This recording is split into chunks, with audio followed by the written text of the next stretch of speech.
భారత cricket fans కు జోష్ పెంచే news. Team India senior pacer Mohammed Shami re entry అదిరిపోయింది. దాదాపు ఏడాది తర్వాత మైదానంలోకి అడుగుపెట్టిన షమి 4 వికెట్లతో సత్తా చాటాడు. బెంగాల్ తరపున బరిలోకి దిగిన షమి మధ్యప్రదేశ్ తో మ్యాచ్ లో తన పేస్ బౌలింగ్ సత్తా చూపించాడు.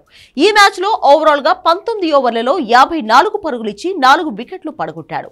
మధ్యప్రదేశ్ కెప్టెన్ శుభం శర్మ వికెట్ తో పాటు శరాజ్ జైన్, కుమార్ కార్తికేయ వంటి కీలక వికెట్లు పడగొట్టాడు.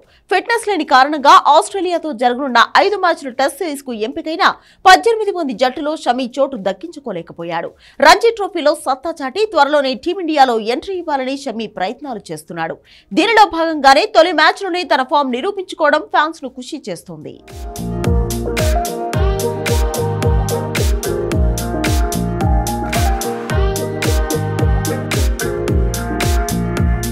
స్వదేశంలో జరిగిన 2023 వన్డే వరల్డ్ కప్ తర్వాత షమి భారత జట్టుకు దూరమయ్యాడు.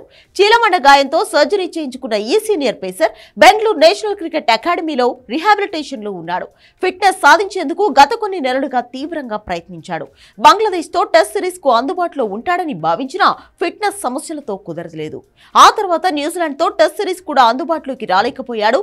రిస్క్ తీసుకుంటే గాయం మళ్లీ తిరగెడుతుందన్న సూచనలతో బోర్డర్ గవాస్కర్ ట్రోఫీకి అతన్ని ఎంపిక చేయలేదు.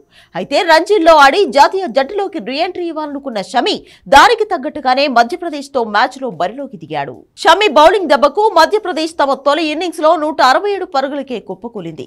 రీ ఎంట్రీని ఘనంగా చాటుకున్న షమిని బోర్డర్ గవాస్కర్ ట్రోఫీ కోసం సిరీస్ మధ్య సెలెక్టర్లు ఎంపిక చేస్తారని భావిస్తున్నారు.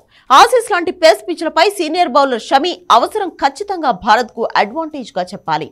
పైగా కంగారు గడ్డపై షమికి అద్భుతమైన రికార్డు ఉంది. 8 టెస్టుల్లో 31 వికెట్లు పడగొట్టిన షమి బోర్డర్ గవాస్కర్ ట్రోఫీ కోసం జట్టులోకి తిరిగి వస్తే భారత్ సిరీస్ గెలవడం ఖాయమని ఫ్యాన్స్ చెబుతున్నారు.